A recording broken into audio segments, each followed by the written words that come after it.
Just a couple of comments. Not to take a whole lot of time on this, but I do want to drop back and thank the co-chairman for the presentation she made at State Building Commission on all of the progress and the work that we've done over the last year and a half. And Madam Co-Chairman, you did a terrific job. So did you. Thanks for coming. Thanks for driving all the way down here again. I was just like Maverick there at the end of the movie. I wasn't going to leave my wingman. I was right there just in case.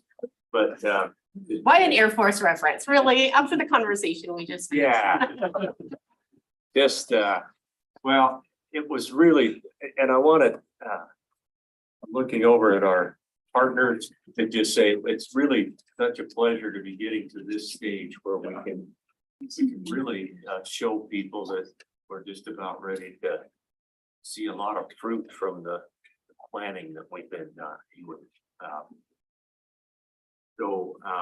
Anyway, congratulations on that front. The SBC, it was all well received, and I think we have an opportunity now to go into this next chapter and help finish it up. We look forward to the day. And comments, Madam Co-Chairman. I don't think so, Mr. Chairman. Thanks for covering that. I'm also excited to, I really feel like we're starting to get our arms around this and ready to move forward. So. I like that. We are very fortunate to have every one of you here, and it's very, very valuable. Let's move right on then. We've got a wayfinding update to start with, and morning, Treasurer Meyer, good to see you. Nigel, do you want to take it away? Absolutely. Yes, thank you very much. And we're enthusiastic too about the stage we're at. I'm glad that went well last week. It's great to hear that. That's good news for us to hear. And there are folks back at DI listening here, and I'm excited for them to hear that this is progressing, and that people in Wyoming are happy about where we're going, and that we're getting closer and closer. In fact, the core of what we're going to share this morning are putting a few more bows on some of the little details. So we're not in the big, enormous everything world anymore. We're starting to take care of the things that need to be taken care of. Those last little spots and dots, that's not the right phrase, but the last few things to get done. So we're going to spend a little bit of time here talking about some wayfinding updates. You see naming considerations as the two. Don't worry. It's one slide. It's really fast. It's great. It's awesome. And then there are some decks up on file stage that are accessible to you folks. So I kind of wanted to explain the content of what those are, because they're robust. Your core team is diving deep into those to make sure that everything's covered, double checking the work and making sure we're on track. But they wanted to make sure you had access to that stuff. So I wanted to make sure you understand how those files work. So Nigel, on that front, I just want to recognize some folks sitting up in Casper going through file stage. That's a little difficult for me. That's pretty challenging when you're not in the building every day. And so really appreciate several of you that have spent so much time making sure that fixtures should be on the left side of the wall instead of the right side of the wall. And I'm looking at people right over here. Yes. It's really been extraordinary. And thank you for working so hard together to make sure that we're getting there. So Yeah, it's been great to have the minds and hands here in town while we're in Kansas City, taking the tape measures out and the tape and figuring out exactly where stuff is going, and making sure that it makes sense to them. It's good to get all that collaboration. So we get to the best comments from the treasurer and obviously from the two representatives who get here a little bit more than I do, and Kevin and all the gang. It's really helpful, and I feel like I never can really add much, but go ahead, Nigel. Thanks, Chairman. I really appreciate it. All right, let's dive in. So, like I said, we got a few things to look at. Wayfinding. You may recall when I walked through the sign that we had in front of the Lula elevators, at the extension at the lower level and up on the garden level. Lula's the limited use, limited application elevators. They're primarily there for ADA access for wheelchairs. Those signs were considerable in size. They matched the proportions of other directories next to elevators, but they just were obviously out of scale. So we developed a smaller version of those for these two instances. So we just want to run those by you. The one on the left there is will be on the lower level, telling people they can use this elevator to get up. The one on the top right is for the upper level, telling people they can use the elevator to go down. The one on the bottom right is inside the elevator to tell them what's accessible at the two stops that the elevator makes. So we just need to see if that works with everybody. We feel good about that compared to what I will agree was enormous signs that we had there before. I feel good about it.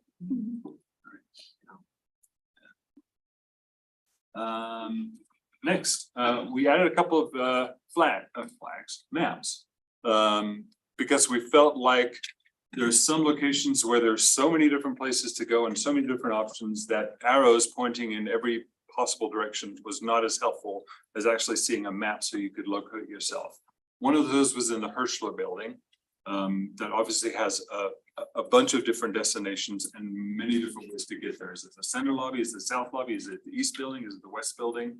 So someone that's just unfamiliar with the facility, and even for some of us that have been here probably every day, still have a difficulty locating some of these departments. So on these two tables in the middle, I have those maps displayed. I'm going to show you an enlarged version on the next couple of slides, but we can stand up and walk around those to see if you feel comfortable with the way that we've expressed those maps. They will be going in the center lobby and south lobbies at the lowest level for each building. Ian, the ones in the center lobby are always going to be in the first level, right? Or are they ones on the lower level as well? Good morning, everyone. Hi. We have talked about that these would be on both the first and lower levels for both the center and south lobbies, as those are both sort of the first locations where people can come in contact with the elevator lobbies. So you'll see that it outlines in the bottom half the extension areas and also indicates how to get to the garden level of the Capitol building. And then it highlights the first floor of the west and east building, indicates any distinction between the other floors. But once you get to one of these lobbies, it's pretty much the same, whatever level you're on.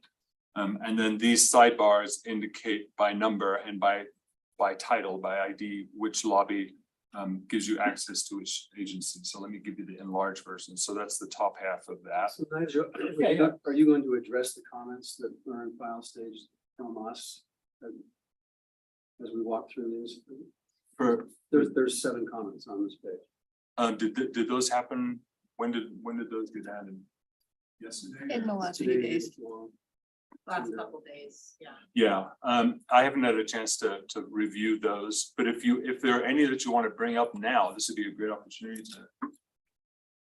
I actually have one to get us started in that direction, Nigel. I don't think anything earth shattering, but I just wondered, am I the only one that has a little bit of trouble picking up on I am here?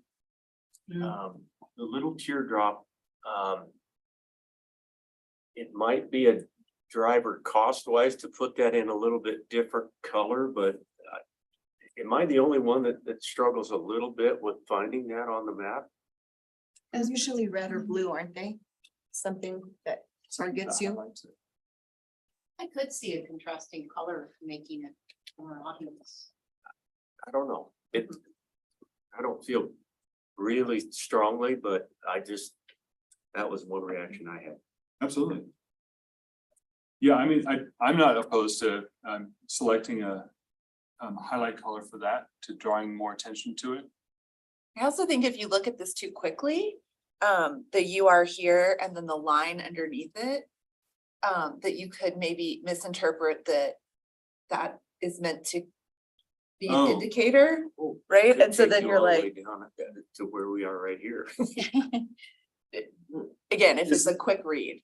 Is the line, Yeah, what is the line for? well, it's supposed to show the relationship with this lobby down and the extension is the partner lobby to the one above it throughout the building. Yeah, But so if what- that's not doing that job, then maybe we don't need the line, and the 4 and the name is sufficient for you to understand that. Yeah, it's like, A oh, little bit here. of rejuxtaposition on the page, because having them sit on top of each other like that versus just having basement level. As it, a greater distance between the two, because to me, it's instantly confusing if you don't. Yeah, I would think this was a map where that's how these things sat, so maybe we would need to Oh. really, where it says lower level, that needs to be. And first level, I think those need to be So if much that, more prominent. so if the first level maybe overlapped the lower level a little bit, so you got that. Or I would just put basement and then put it down at the bottom and kind of just move it. Because it's just, people don't know that the basement is underneath there or it's beside it. When you say put it down put the words down at the bottom? I would lower it, give more differentiation between the. Oh, okay. First west, first east and the lower level. Did everybody hear that? Yeah. So have it move down here.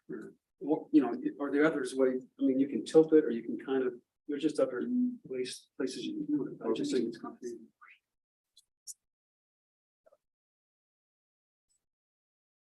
Yeah, I tried that, but let me play with it some more and see if an isometric view is more. Actually,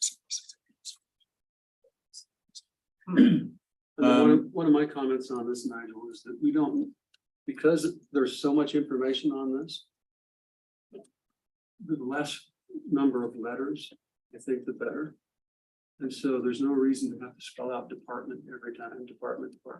If it's just DEPT.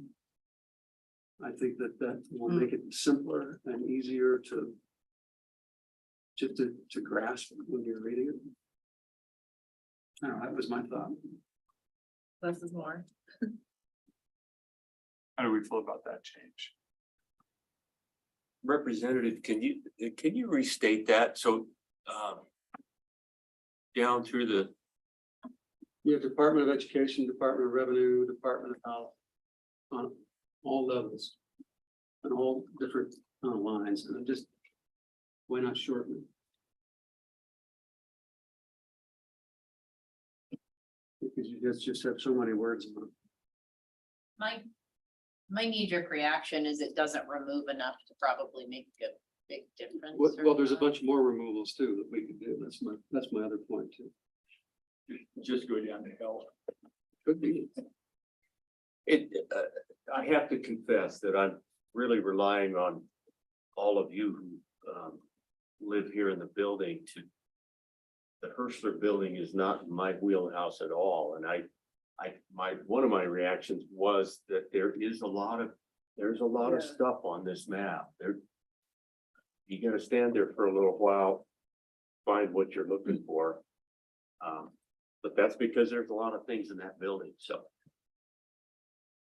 Does it help to look at that full-size one on the table there? Feel free to get up and look. everyone. Is that when the size it'll be? Yeah.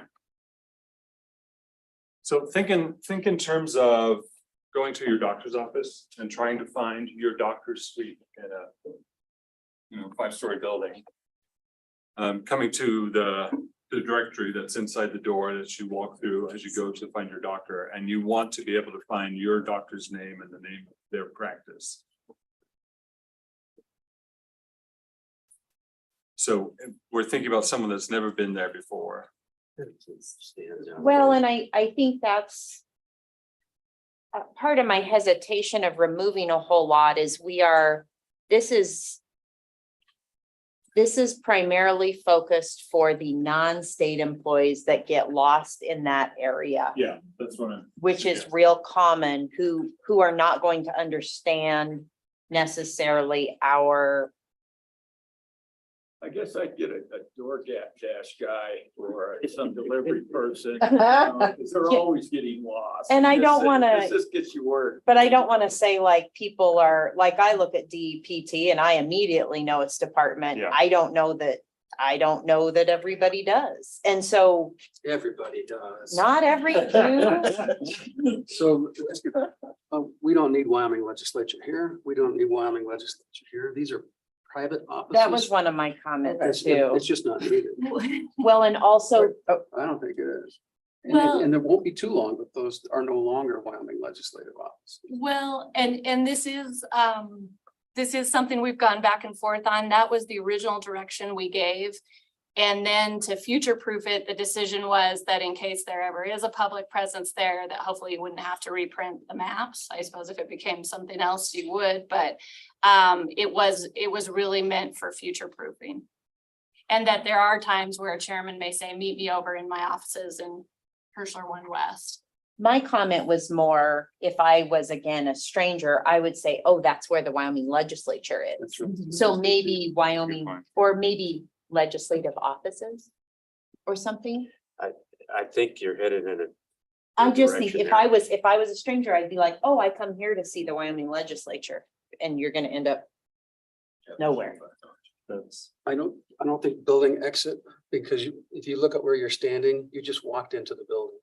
So I Not don't think if- that has a purpose there. That one actually does have a pretty important purpose because down in the extension, the first floor is the exit out and people actually think they can exit out in the extension level. It's actually been a problem. This is for us first since level we built. sign. This is on first level. It's not done in the extension. Yeah, this is gonna be duplicated on all those different floors. We could make a different version for the first level without that. Yeah, gotcha. I was on this, now that it's this scale, I wonder if just making that white line around it thicker is enough of a pop on that, Even if you made it white. It's better here than it is, or white. you know, on the computer screen, so, Yeah. you know, it's probably just me that struggled to kind of. No, it's that's maybe the most critical thing on the page. Do we So need- we need to Do we need building? Hirschler East and Hirschler West makes it's a lot simpler. Cleaner, you already have personal buildings. That'd be fine. with me. Yeah. Yeah. That's a I good think- suggestion. And then we use that language here. Yep. Yep. Okay, and now I'm seeing this too, that like. I'd be like, oh, 1 is 1, Hirschler West, but then you go to 1 and it's Hirschler East. Oh, well, And then 1 is 3. That's just an error. that's an error. Okay. Yeah, these are toggles, so It's a that's text. wrong. I've got red where you should be on the. You passed. But yeah, I think this is throwing me. Yeah, And like I, what Those lines don't Bob help. said about like bringing this.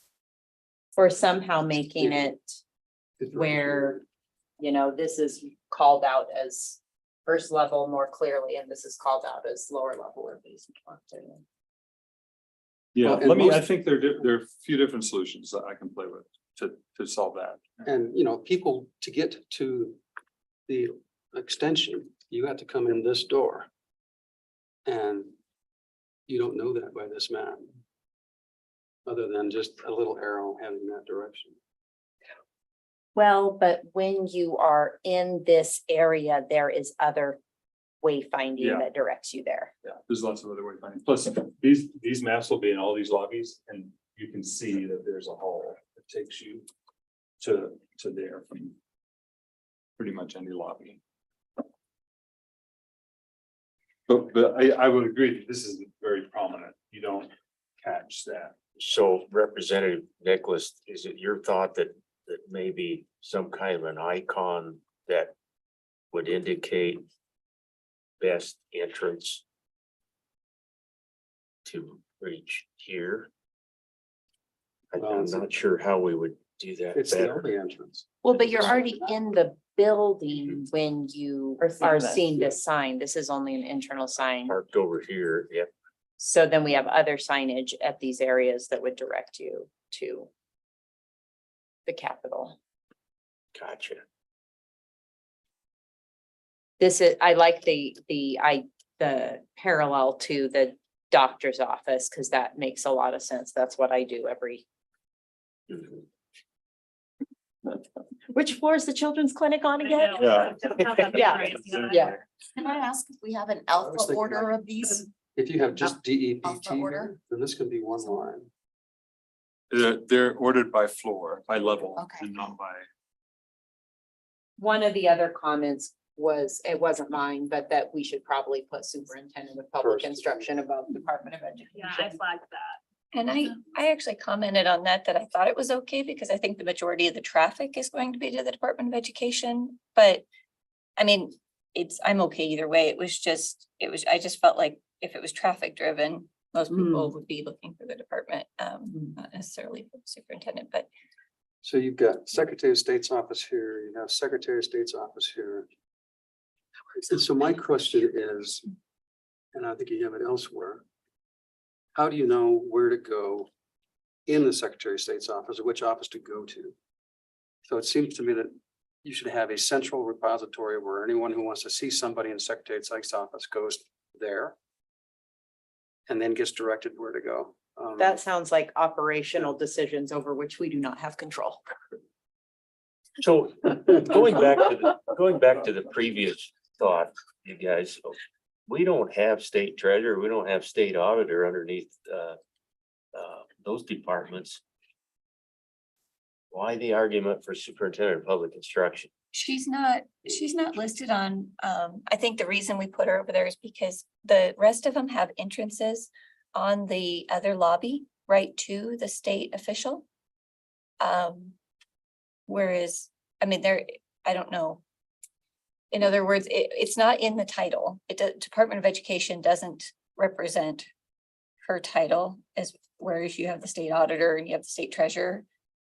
And we don't have her like direct entrance on the lobby, so she was put with the second on the other lobby, but I don't know. Yeah, and Okay, you probably have to have the context of the individual directories, so we may need to do something.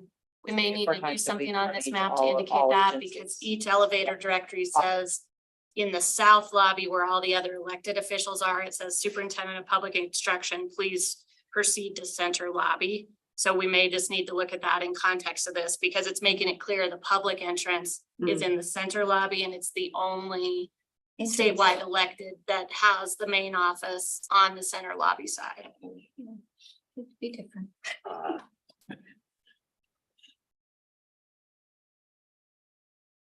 And I mean, just thinking back, the reason we added this sign was to be a comprehensive directory of the Herschler building. Yeah, So I I'm, think that- you know, this does a different job than all of our wayfinding. yeah, it was. And I know it's a lot of text, but I think this is what we don't have anywhere else. It was all about acclimation, Yeah. really all about where the heck am I? Really, that's what this guy's all about here, but. Well, but this will only be on the ground on the first level. It'll be on the first level and lower level of the Herschel building, east and west lobbies. South and center. Mr. Chairman. Oh, go ahead. Why would we have it in the center lobby, the lower level of the center lobbies? I need to think about that.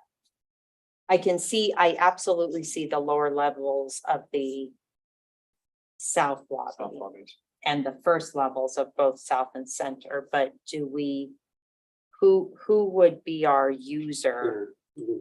Yeah, at the lower level. Because you're coming in from the parking garage and That's how you anybody, get here, and Yeah. this is how you get here. Yeah, but correct me, No. I think it's the idea of that principle of what's it called, visitor agnostic, from which direction they want to approach. So you could have people from the extension going wandering straight back that to way. the center Okay. lobby. So you don't, Okay. so that once they get there, they can still make their travel path that way. They don't have to backtrack. As long as you guys are all staring at the board there, I did have the question. We have listed at the bottom Student Learning Center on the lower level. And I wasn't sure, And I it's just- gonna be resurrected apparently again to. I felt that was odd because we didn't say media We didn't say any of the other things down here. We didn't say civics lab or the media center or any of the other things. For the public We- meeting. That's a good We point. just said, yeah, I mean, I think capital access and extension and also the other lobby doesn't indicate anything. Like this, maybe. So none of the other extension, none of the other extension amenities are on there. No, Mm. they're all under. Oh, because it's looking like it's just guiding you to the Hirschler building, whereas it might be helpful from first floor Hirschler to see what the extension amenities are. Yeah, but we've got dual duty here as well, though. This is telling you some of that story too, what's on this lower level. That's true. So That's why I just there here. Yeah. I would say we don't need it here, because we don't duplicate it over here. With conference rooms. Or auditorium. And I guess this again gets back to maybe copying some of this content from the other wayfinding exercises that have already occurred, because the only reason Student Learning Center was showing up in South Lobby, as I recall, is that was the student The bus path. entrance. Oh, Gotcha. So that would be the reason for having that there. Okay, okay, I'm That makes remembering sense. this. We're replowing ground. A little. I have a question. The lower level, all of this is actually a capital extension, right? Mhm. So should this be lower level capital extension instead of capital extension listed as some of the things that gets to the lower level? Yeah. Yeah, That's clear. somehow, More that's, descriptive. that's a good thought, Nigel. You get a cookie. Really? No, I lied. I have some.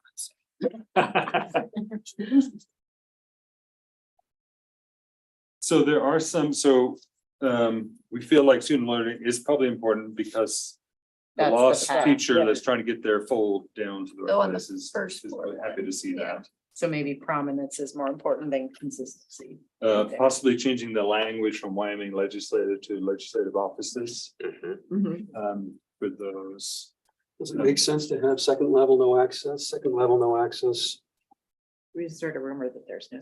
Yeah, we talked about that where it just, if you just have first, third, fourth, it. What happened? Well, in this case, you'd only have these two, having anything there.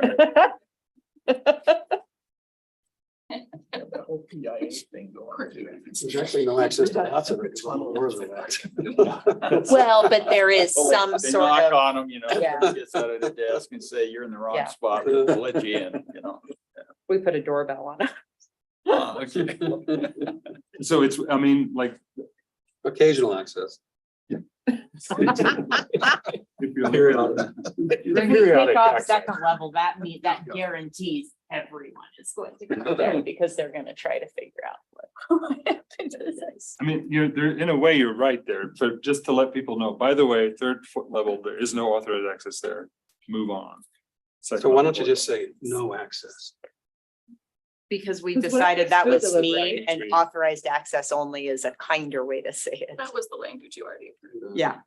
Yeah, that way you can come there if you want to, you're just not getting in. Unless you have food. Donuts, maybe, yeah. That's your door dash, guys. All right. All right. Well, we're standing up, See you do guys we later. want to talk about the Capitol You have building some- map? So, and the other change before I forget, Is that helpful then, or oh, yeah, anything else that anybody has on? Just go with center. Cursor. that's in standard with all the other building Signs signs in in the Herschel building, they're all left a line, left a line. It doesn't mean I wouldn't change it. So the other thing was to look at maybe isometric views or play with a different way Yeah. to make it clear that this isn't just another part of the. Well, and building. even something more like this where the levels are just called out more. Yeah, that is, yes, you're Yeah. right. That's better. And Representative Sherwood, I would have never gone there, but she's absolutely right. That, the way that's acted, that makes you want to go here. Well, and I would just Is it- assume this was all the same level. So, Yeah, you're right. Yeah. yeah, so And I figured it out here, but for some reason I didn't figure it out there. So that's basically what we're saying right here. So this is the Capitol building. It's only gonna be in one place at the center. Yeah, sorry, thank you. It's, yeah. Oh, sorry. It's right when you walk in. the Yeah, first level, Right by Very the good. auditor's office. Yep. Right Not here. the auditor's office. Well, it's No, not by the yeah, yeah. auditor's Visitor office. Yeah. Information I was Center, thinking yep. visitor. Nigel, we isn't want it also going to be on the wall coming up Private from the offices or extension? something. Oh, yes, you're right. Yes, I'm sorry. That'll be Access wall point. mounted. It also is gonna be down here as well. Actually, you can go through this. This is not wrong. You can walk these halls. But it just, this is just a big blank. It's just, I don't know if we gotta identify them as offices, private offices. It makes it the same in the governor's, and that's all private offices. We had all these areas sort of segmented based on the actual floor plan. But felt that added unnecessary complexity to the focus of a visitor's intent. I think this might be a case of more not being better. You know, I mean, I think that's my first reaction. I like what you're bringing out there, Representative, but the more you put on this, the less this is gonna stand out. Well, but you also have, you know, governor's portraits here. You have the vault there. Yeah, that's the vault, which is So the potentially vault's gonna over be an here. experience that we would identify. So it's misplaced. It needs to be right here. There's a hallway here and it goes in on an office here. Sorry, is the question whether to put some of the exhibit? No, it's whether or not we show more office detail. And we'll have exhibits or something to identify Like, them do we here. put private offices where our LSO staff is? A For decision example. earlier on had been that we're not, doing wayfinding to the exhibits, that the exhibits are things that people will discover through their experience in the building. But we could identify locations on the map. Well, earlier on, when we first started the wayfinding, all of that was on there and the concern was there was too much. So the idea was that an eventual tour booklet, Would have the folks exhibit going through the building would point those out. or your punch Where- card. Where wayfinding is more, maybe more visitor. And then on the kiosk, we have Focus the points for of interest. business. So where is this located? They'll be in two locations. It'll be hanging on a stand just inside the entrance, on the first floor, and down, hanging on this wall nearby Rihanna's office. at the When you're T-junction. coming this way. Yeah. So both of the primary sort of entrances into the Capitol. I like that at the T junction. That'll be, that's a tricky. And what do you have when you come in this door to direct you? There's the info kiosk right there and the wayfinding sign right there. There's signs that butt out from the wall pointing you to how to get to the extension. Signs on here telling you how to get up to the first level. Also a standing sign here, right? Yeah, that's right, exactly, yeah. Well, and duplicate it over here. There was a couple that are pointed out in file stage. This should be House of Representatives Oh, yes, yeah. and Rihanna caught the visitor. Oh, yes. So I'm curious about business info. Yeah, I was wondering about what's right for that. Is that the right name? It's not. Capital Information Office is the name, that is the lettering on the door itself. No, Capital Info Office. Capitol Info Office. I think that we were trying earlier on in wayfinding, you might need to go look at how that was done on all of the individual freestanding wayfinding maps, because there was a distinction between if you're just here to tour the building versus if you need to do business in the building. So you may need to check that against. Yeah, I think Whatever that's where that that was. distinction became, Yeah, we definitely have business info on the other wayfinding. yeah. But I think it's worded a little differently as I I don't recall. remember either. You need to go back and confirm for consistency. Ian, do you recall how we address the distinction between visitors and business info on the other wayfinding? I'm looking it up now. It says business visitor information. Because we point them to the both general area, then when you get there, there's signs on the wall that distinguish between the two. Mhm. So on the map, we have to identify them individually. We felt the description that describes the nature of the interaction was more helpful than just capital. So this ought to be different text or consistent with this So- at any rate. So Ian, I did have that question.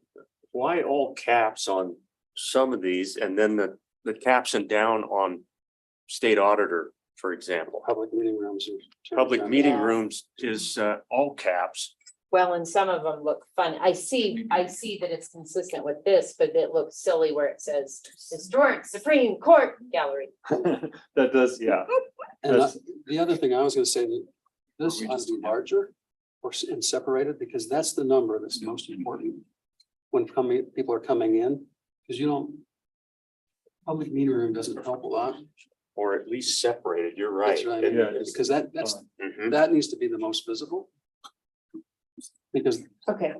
there are more meetings here with public and with other people than any place else in this building. Yeah, those are. Other two. than these two places. So, Ian, 110 and 118 are target, or 113 are target rooms that are utilized, especially during session, an awful lot. and So the idea might be to separate those numbers and even increase the Just size. put a gap and put, Yeah. increase the And font. the distinction between caps and upper and lower case is between a place and a person. Basically, but we can explore that, if that's not working. so sorry to be grouchy, but we are about 30 minutes behind and all of this is in file stage for us to Sounds pick good. apart. Yeah, I think we. But this has been a good discussion. I And these, appreciate a it. lot of these comments are. Yeah. Right. And you'll have a deadline of Monday night, so you'll still have 4 more days to review file stage after. Thank you. I appreciate that prodding and this meeting. Keep moving along. So thank you for that. The peanut gallery does have one question. Nigel said something earlier that warranted him a cookie, but couldn't hear what he said. Could you clarify what was said? I've forgotten now. Oh, it was so on the Hirschler building, Oh, yeah. the lower level, clarifying that it's the capital extension lower level. And then not listing capital extension. To your place. Yeah, so Ian, Gotcha. now the header for that floor just says lower level, and it probably should say something like lower level capital extension or vice versa.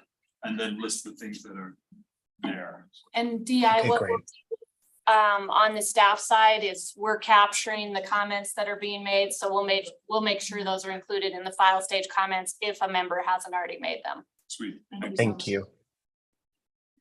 All right. Some other wayfinding details. Each entrance to the Herschel building, the 2 center entrances, the 2 outer entrances on the center lobbies for the east and west will have a directory, a list of offices in the window adjacent to the door. And this is the approach that we're suggesting taking for that. Center lobby will use that gold and black relief that you see on all the windows throughout the interior of the building, and then just gold for their listing of the departments. Below it. So that people, as soon as they go to the door, they know they're in the right place. Nigel? Yeah. Can I ask a quick question on that? And it might maybe dovetail to some of the dark gray decisions later, but if dark gray is chosen inside Hirschler, would dark gray here, 1, be easier to read, and 2, then match the other lettering inside the Hirschler building? I think the brighter color will provide more contrast to what will feel like a darker interior from outside. So that would be more legible. So while dark gray might be more appropriate with other stuff, it won't be very legible compared to. So my thought was to have them back to that a little bit more light. Because when the sun is shining on it, it'll be a hard time to read it. It's, just have a little bit of the black lighting like you do on South. Just Lawn. do a little bit of an outline. It's just you can look at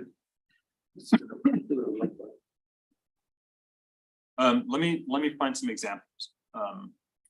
And yeah, it just, that's how, and where we were originally, but. Yeah, I was gonna say, do you have a slide where you can show the original? Because it was kind of hard to read. That's why Yeah. we took that out. And I don't have that, I'm afraid. But Ian, if while we're moving through this, could you pull up an example of where this was with the black? So that we can, when you found that, we can pull that up real quick and just. Actually, if you can send that to Trish and I. I you'd can be able to just pull have it him up share and a share it. screen, Nigel. What? I can just have him share a screen. Oh, he'll be, okay, sweet. Great, So and we're it's- just looking for the previous design. Yeah, so that they can see how the black adds that complexity. Okay, great. We do need to make sure we address that legibility, make sure that that gold has enough contrast with backgrounds, especially when we consider it being outside and reflectivity of the glass.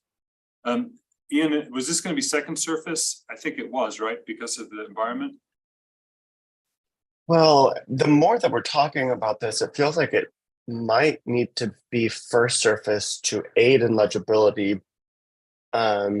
Just because of what we are talking about, how things on the inside of the glass appear darker than they actually are. You're right. And then we won't have that reflective surface on top of the type. The Yep. type will sit on top of the reflective surface. So I'm talking first and second surface. If you think of a pane of glass and you're facing from the outside, this is the first surface, this is the second surface. We had thought about putting it back here, but I think your comment is correct.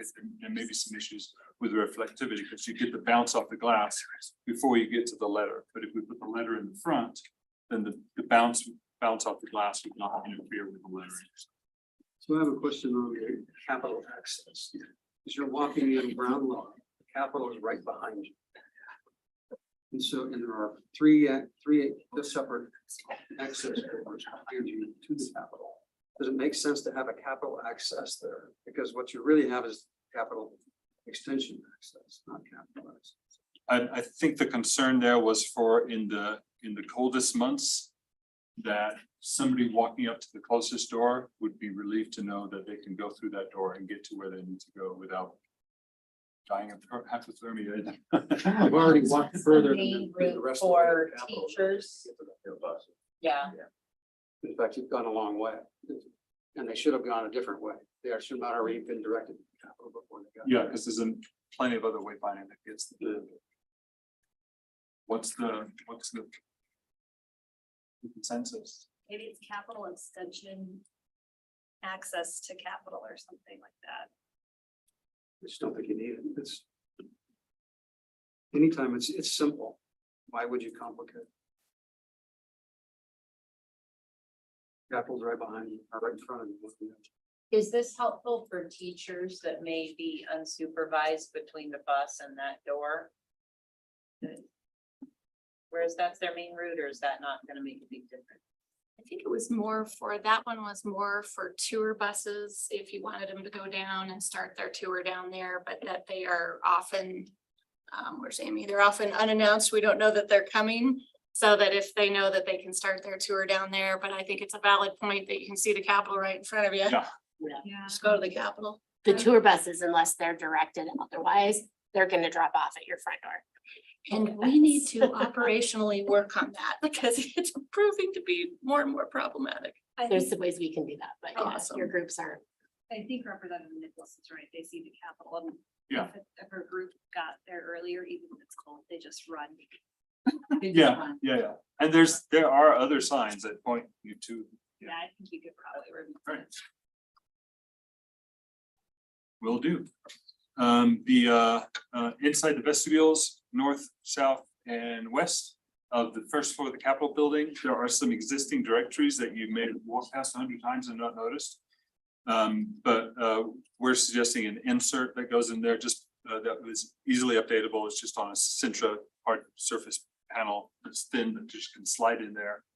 That includes the most probably comprehensive directory in the building because it'll include room numbers and all the different offices there. So I had a question about this, Nigel. in my, after just looking at it, I'm going, do we really need this at all? Because you go in one more door and you've got everything. You've got the visitor's desk, you've got kiosk. And you have the map.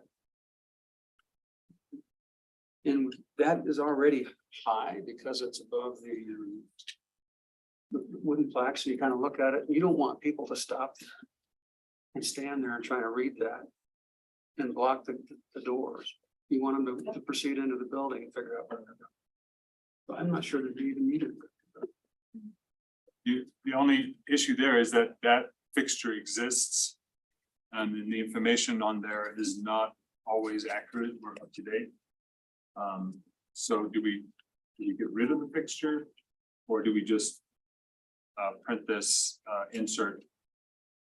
Leave it there, make it accurate, and make it fit with the look and feel of the rest of the At Wayfinding. some point, we could put some form of art, we could put something else there, and it's not so redundant.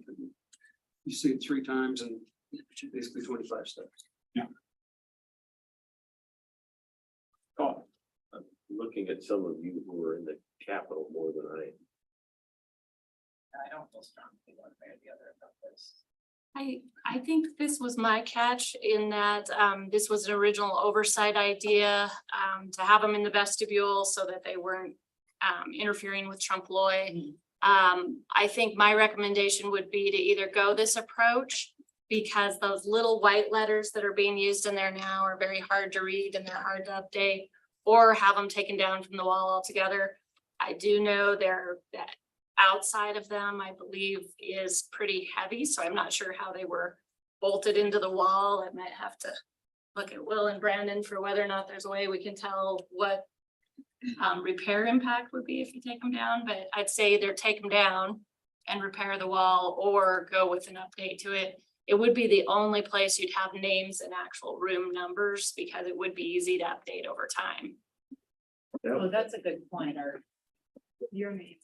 That was exactly gonna be my comment is, where else in the complex do we afford the public to the opportunity to see a name that goes with the title? I mean, that's about the only place, isn't it? it would be in the digital kiosk. And all of the 3 digit and on the door. For purposes of expediency today, I would say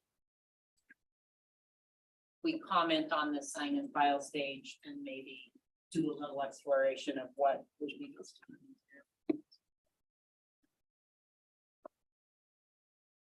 And it may be worth noting, as Wendy suggested, that it would be more cost effective to insert a panel in there than to remove it. Yeah, I like that concept. This long-term fix. I mean, Yeah. you could have a governor's portrait, you could have welcome sign, just welcome to Wyoming. Yeah, I think that goes back to the notion of more may not be better, so. Keep going, Nigel. One thing that came up in our walk was the desire to create more of a sense of destination on all the different lobbies in the Herschel buildings, east and the west. And the solution we looked at was putting a wall graphic on that wall, identifying the lobby in the building, and then including a directory of what's there. To avoid all, I mean, if you've been up in the lobbies, you've seen all the different things that are taped up. Some are really nice and some are not. So we wanted to show you some options of that. And one of the biggest questions was what color, as Wendy suggested earlier, should these FCOs be, these flat cutout letters be? So this is what that gold would look like, which would fit in context with all the other gold FCOs used primarily in the Capitol building. Although in the Herschel building, we're leaning more towards that dark gray that I think it's iron ore, Sherwin-Williams iron ore. Or do we go with that gray? And this is the alternate, and maybe putting it side by side is helpful to see how that would look. The image in here is just a reference image, so you can see how that would look on top of a graphic, wall graphic there. We do suggest an approach that maybe celebrates the building. That's a simple classic image that doesn't include faces or people, so we don't have a has got a longer shelf life and there's less usage issues. You could And have- that helps. You could have a portrait of Governor Hirschler on the left and on the right, so you can get both sides. Maybe have them like pointing to each other or like A little bit like. If he's facing one way, you're in the east building. No, I like the thought of, oh, we brought the cat, we've done a little bit of. Yes, between cat- we like that. Yeah. Okay. Another detail to note here is that the FCOs, those pin mounted offset FCOs that live on front of that graphic are a more permanent solution, whereas the vinyl, the wall graphic that's over here, these are listing out the departments that are agencies that are on that particular floor are a lot easier to replace. Which is good. If we were to put these on top of the graphic, then that might be more problematic. You'd have to repair the graphic. Here, if you took them off and there was a problem, you just have to re-sand and repaint. So that's why that's broken down like that. It still feels like it takes up the whole wall. I think it'll stop people pasting up well. It'll stop some of the people pasting up things on the wall when they're about their garage sale. So why the conversation gold versus gray? That's just a question that we had, and we wanted to get your take, whether you prefer the gray. And the gray you'll see is picking up off of the trim color throughout the building. And the gold picks up off the gold lettering used on other parts of the building. When we have letters above a door that identify a particular agency, we're using the gray because the gold directly on the paint doesn't stand out very well. The gold type that lives on doors doesn't stand out on this blonde wood very well. So we needed to have a dark contrasting type. So that's what we're using on all those other instances. This is one situation where we could use the gold because we're creating a backdrop that allows for the contrast through the graphic.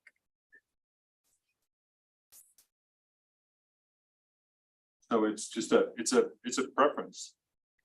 Not a gray guy. I liked the gold in this I'm application. thinking this, that's right where I am. Yeah. Is, in the I think grand the treasurer entryway. was right. Those comments.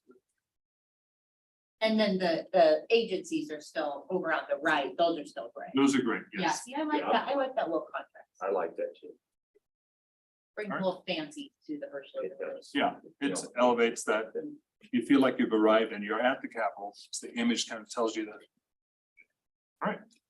Yay. Awesome. Couple of small things, but important. Delivery signs. There's a couple of locations that we think are important along 24th Street, right? Yeah, 24th Street. So that people coming with deliveries know where to go. So there's possibly one right here, and this is just going up towards the front south entrance to the Capitol. Probably maybe one on the other side as well. That would be the same as this, that point people to the loading dock. So I would not put a delivery sign right there. That's the front of the Capitol. And you don't want a little blue and white sign. You're walking right up to the Capitol. And there's also a long-term plan of is that 24th Street there will be closed. Other than walking traffic Oh, okay. or emergency traffic. If we were to put it off a little further where that handicapped sign is, it would be helpful because right now we do have a lot of deliveries coming in the front door with dollies and banging up the front stairs and the finishes who really should be calling into the loading dock. Is it not advisable as per ADA, et cetera, to put an additional sign underneath the handicap sign? Can you? No, I think that's fine. You can do that. Don't hide the sign, but your President Nicholas, that is right. This is really close to the front view. So maybe offset, but we would install it on an existing post that already has some sort of traffic directory. This is designed to be in standard with traffic signs. The blue is the color used for surface signs. That compromise enough? So slightly less obvious, but obvious enough to stop people from bringing. Yeah, for people looking, I mean, they look at those big stairs and there's nothing else that tells them to go anywhere else, so they go up the big stairs. What type of deliveries are you talking about? I mean, because UPS, if they're delivering packet, an envelope, they're not going to the loading dock, they're gonna go up the stairs. And that's probably an operational discussion at some point, is whether or not those should also go through the loading dock, because there is a lot of material. This might be one to ask Lori about, but there's a lot of material coming in up the front Capitol steps that probably would be better and less impactful if they came in at the loading dock. We get everything from Jimmy John's, Starbucks, with DoorDash, they'll deliver anything, so I just wonder if, you know, it doesn't speak to any specific type of delivery. And when you say loading dock, that tells you that it's for large objects. I think that's what it tells me. And isn't there temporary parking in front of the handicap area on the opposite side of the street? That it's like a 2-hour, limited 2-hour parking. I mean, so most of them pull up closest to the Capitol on that sidewalk versus across on that side. So you were saying the south side of 24th Street? The north side. In most. So most is people this pull up along closest to here the somewhere? sidewalk, There's a, yeah. across that sidewalk. Oh, this back here. Sorry. Well, I would just go back to the fundamental issue that for street sign deliveries, I don't know if we need to make this decision. Why is it even on our plate? Because it's wayfinding. It's wayfinding.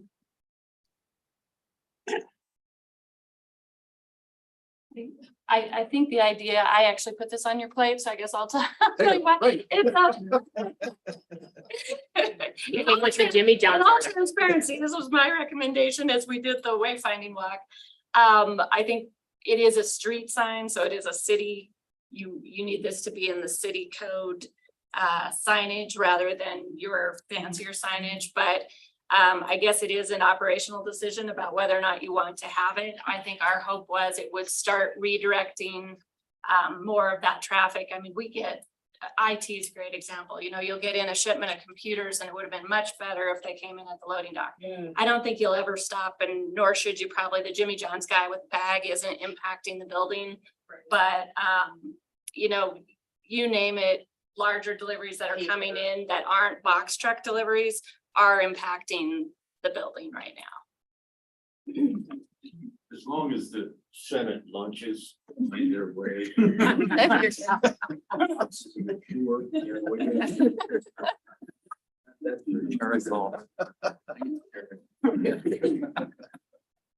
Madam Chair, Mr. Cooker, Yeah, I think maybe we cross this bridge a little bit later. can I just ask a question that's more for A and I? We haven't been using the loading dock because the loading dock isn't usable for large trucks. So like semi trucks have to pull up in the pull through because they can't actually get over the curb or they bottom out. And I didn't know, I mean, if we're going to direct things around there, can anybody tell me if that's being worked on, if it's been corrected, if it was, yeah, I mean, we've been in these buildings now, what, 4 years, and I feel like it's still an issue, so. Again, maybe not for us, except for just that I would hesitate to direct people if it's not fully usable. I think a large semi, our understanding was they were pulling up on the right side of Cary, or if it's going into Hirschler directly in the 26th Street Drive. I think this is more, a large semi isn't gonna pull up, I don't think right now in front of the Capitol anyway. This is more kind of mid-sized deliveries is what I think we're generally having an issue with. Like a box truck. Like a And UPS you're truck. not getting, and we're not trying to manage Hirschler deliveries. Okay. We're trying to manage deliveries directly to the. That helps. When we're sending them to the 25th Street to turn on Cary Avenue to go to 25th Street. And when you get there, then the sign, we're suggesting directing down to the loading dock for Capitol and Hirschler deliveries.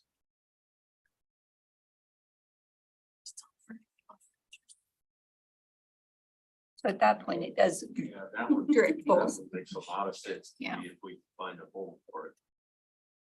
And again, that would use probably, there isn't an existing pole here, so we probably have to add one to put that there.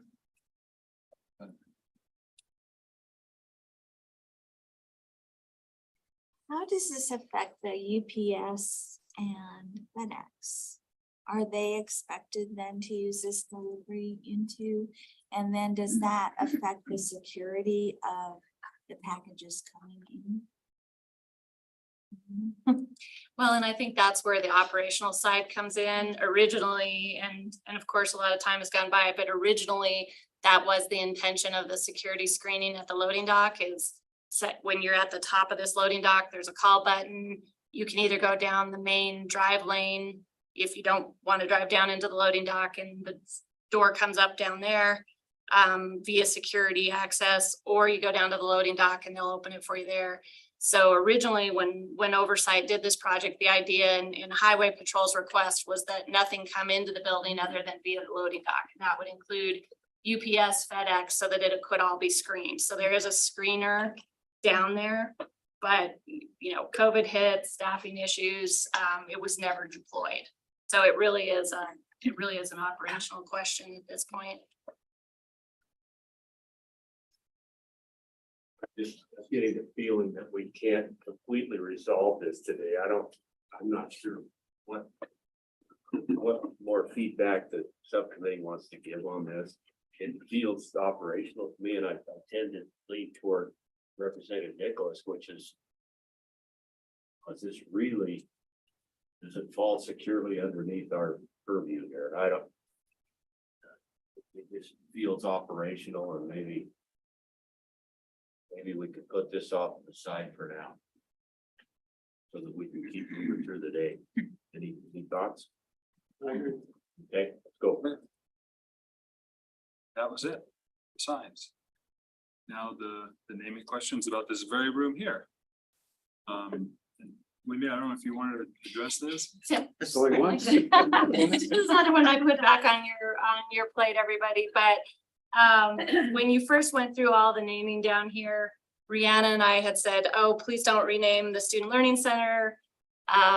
We really want it to be student focused. And then as all the other naming happened, as we've been revisiting, looking at every single sign, Student Learning Center suddenly seemed very rah, rah, rah. And Civics Lab now seems like it has a cool life. And so we wondered, Nigel and DI originally suggested Capital Classroom, and we kind of shut you all down saying it's already called the Student Learning Center. We wanted to have student in the name so that it doesn't get taken over as yet another conference room. But really, when you look at Civics Lab, Capital Classroom and Civics Lab are really nice together. You now have the Capitol Auditorium, you have the Capitol Gallery. It just is probably a more fun and jazzy name for this space. All in favor? Aye. Any opposed? Okay, we got it. I do have to Let's give it say, up for Wendy.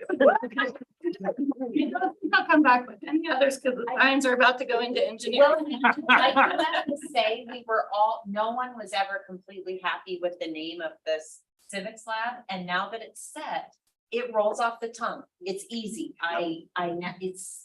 It's been easy to say, it's short, it's a little bit catchy, but not too catchy. DI, thanks for your patience. I That's- think that's we have arrived. I feel pretty good about it today. Does Wendy get a cookie too? Today is. However, I cannot promise. All right, that was excellent. Okay, so let me talk to you about, did we want to talk about this now, or do we want to do the walkthrough? While we're all sitting together, should I just walk through these? Yeah, okay. So in file stage, there's a large collection of documents.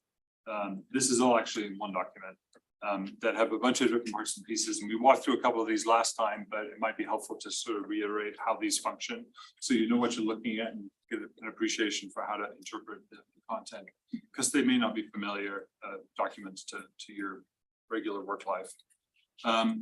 We'll have a location plan, a comprehensive location plan for all the different floors and buildings throughout the facility, throughout the Capitol Square. And that will be the first few pages in this document. It includes a floor plan ID at the top, just tells you it's the Capitol, it's the first level. it'll have an object location. All these different items that have a little capsule bouncing off them through here are, you can't see. Oh, I should have done that. Oh, yes, I did. Did you get my little, all right. All these little captions on here indicate different items, whether it's wayfinding or exhibitry. So those are all identified by its silhouette on the floor, the footprint that it takes, and then the color and the number indicates its particular ID number. This key on the bottom, it'll be mostly in this location on the different maps. Delineate what the different letters in those capsules mean, so you can identify if it's blue, it's this; if it's green, it's that; if it's orange, it's that. And then the numbers identify the particular sign. Another thing to note is that each area has an area ID, and that just helps us to narrow down the location on the floor. So it's not just the west end of the building; it's the southwest 3. So it's the 3rd southwest area on the building. And that it's just an identification, helps us to narrow down the location as we look at the move through the thing. There'll be elevation overviews that include a snapshot from that floor plan that we just looked at. That will focus your attention on the particular object, whether it's an exhibit or and in this case, it's primarily wayfinding that we want to draw your attention to. There's a little arrow, a little white circle with an arrow in it, which you can't see here. I'm trying to enlarge it. Do you see that arrow there? So this little circle with an arrow, that kind of says this is where you're standing and what you're looking at. The arrow points you in the direction you're looking at. And that's what we're capturing in this elevation below. So, and in the elevation, we show a silhouette, a profile of the sign. In this case, because of the position of those signs, they're all seen in profile. So you've got a flag sign up here that's identified with the little capsule below. You've got a mobile panel, a double-sided mobile panel here for exhibit, and you've got a directory sign here in this particular elevation. And you can see them from a top view up here and from a side view in the elevation. Here, in the bottom right corner, it gives you a quick shortcut to figure out where in the building this map is focusing on. So it's this yellow area is in that particular area of the building. It's just by the stairs that lead to the first level. So that gives you a sort of helps you to orient yourself in the building. The ID number and stuff is, and description of the sign is below it. And then we have a series of notes here that are important to consider as you're reviewing this. It's intended to be reviewed for accuracy of the design builds, so we can move into the next phase in 1031 into engineering. It's the locations. While we feel good about what we've represented here, there are some questions about the accuracy and some of the elevations that we have of the building. So field verify, where someone comes out and takes very specific measurements. They figure out where the fire strobes are and the outlets are and stuff, and whether that's going to interfere with our suggested location for something. And that might mean these might nudge to the right or left or something like that. But for our intent and purposes, you should be able to look at it and say, yes, that location makes sense for that sign, all things being considered. Any verbiage that's shown in the sign should be looked at as just placeholder. That you'll be reviewing graphics and final verbiage in the production art phase. So there'll be instances here where you'll actually see words on there. That will give you a sense of the aesthetic of what they'll look like, but they won't necessarily be the right words for that particular sign. So don't worry about that at this stage. If it's saying it's the auditor's office, but you know full and well it's the Secretary of State's office, that's okay. What's important is there a sign in the right location?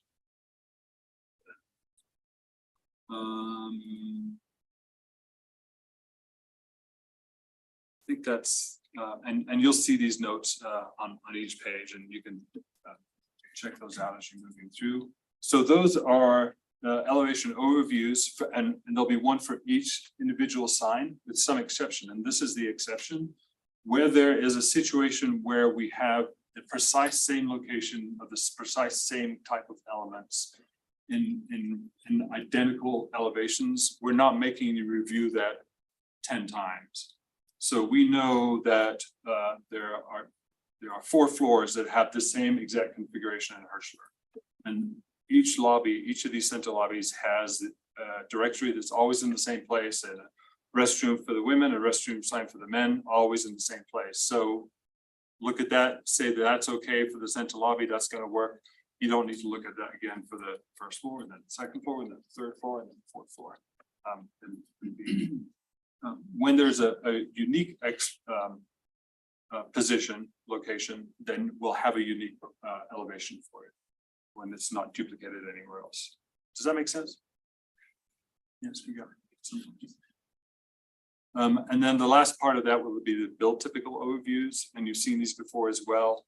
It contains the actual elevation of the build from a front view and a side view, which includes call outs for any materiality that we know that has not yet to be determined through engineering. It'll indicate the size of the sign, its depth, height, and all those different details. There'll be build details if there are any sort of important details that we want to make sure engineering understands when they take this on, like the nature of in this instance, the nature of the millwork. We'll include a silhouette of an average sized person, so you get a sense of scale in that relationship.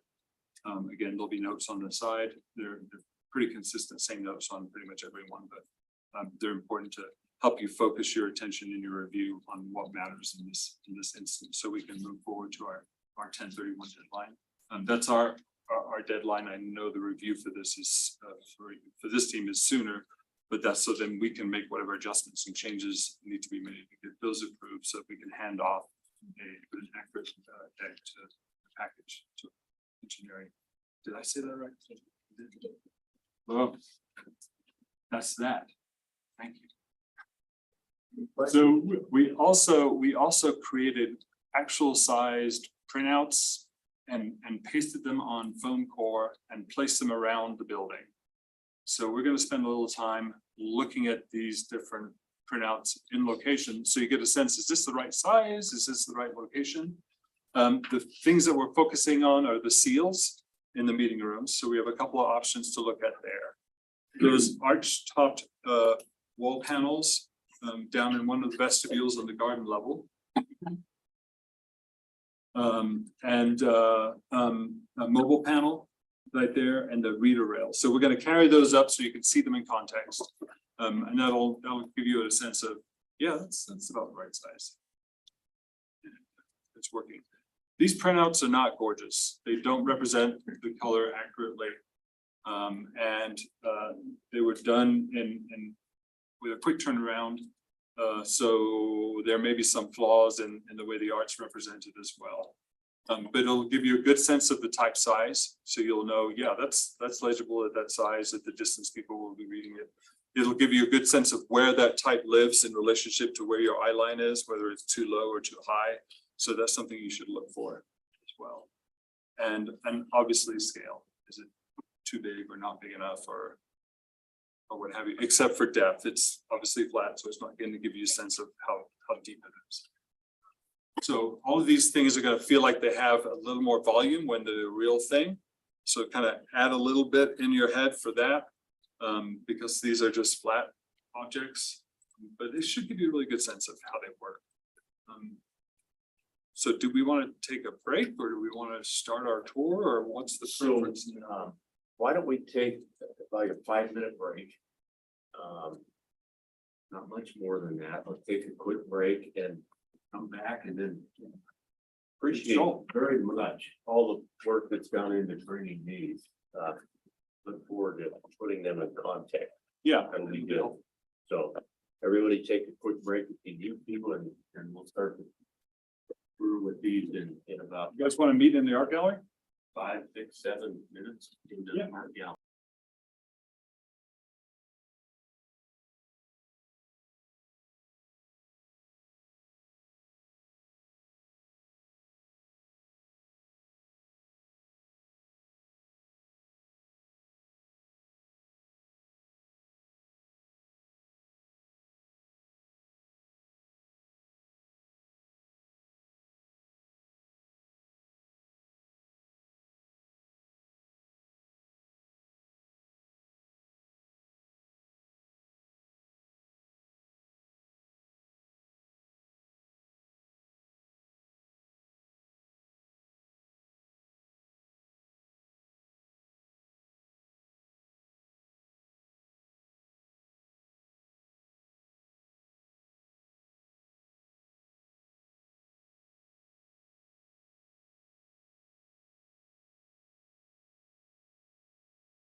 the offer of lunch, but I don't think that's necessary. I think we'll push right to the end and finish up. I don't think we have lots and lots left to do, but we need to get finished, and so. And the co-chairman had to get on the road, so Oh, check. we'll hang on. Thanks for all the input, everyone. I thought that was really useful. And so I appreciate you guys doing that, providing some of the visuals that you did. That really helped me.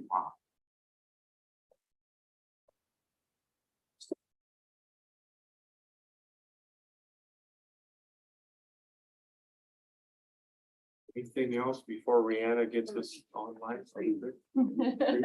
We are streaming, so welcome back. Wayfinding and exhibit subcommittee meeting. Nigel, I'm going to turn it right back over to you for the next topic. Sweet. So historic voices, we know where we're suggesting that it live, but what is it?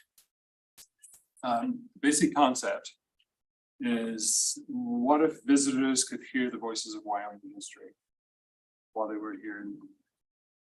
Not just our contemporary stories, but stories from the people that lived. Historic Voices engages visitors with this interactive storytelling experience that immerses them in the history in some way from an individual character's perspective. So let me just kind of spell out the experience. The visitor figuratively knocks on a door. It's not a door, it's a large touch screen. And they offered an opportunity to select a story. So they select a story from that, and the door opens, and inside a character tells one little snippet of Wyoming's history that captures the central truth and value that created Wyoming. That was the birth of the idea of Wyoming, or one of its key characteristics or qualities. The character is supported by imagery that helps to tell that story, creates a sense of context for when that story happened and what Wyoming was like at that time. And then closes out that story and encourages the visitor, now explore some more, and closes the door. And again, that menu pops up and there's those additional stories that they can pick. Door opens again. Maybe it's the same character telling a different story, or it's a new character telling a completely different story. But that story is told. They're short, they're not long attention span stories. They're what, 30 seconds or a minute or something, just depends. But it's enough to feel engaging, like I'm getting this little snippet of what happened at that time and why we are where we are, because we had this great session with in a civics learning kind of lab yesterday with Dick. Oh, what's his last name? Keith. And he was describing some characters that were part of the writing of the Constitution, that had their own particular vantage point on the writing and development of the Constitution. And if someone like that, maybe not that person individually, would tell that story, that stuff like that would be awesome. The goal is for students and any visitor that walks into that vault to get a fresh historic perspective on the story of Wyoming through the voice of those that lived it. So that's what we want to happen when people go into that room and walk out. I think it's going to be one of those things after going home that they talk about around the dining table.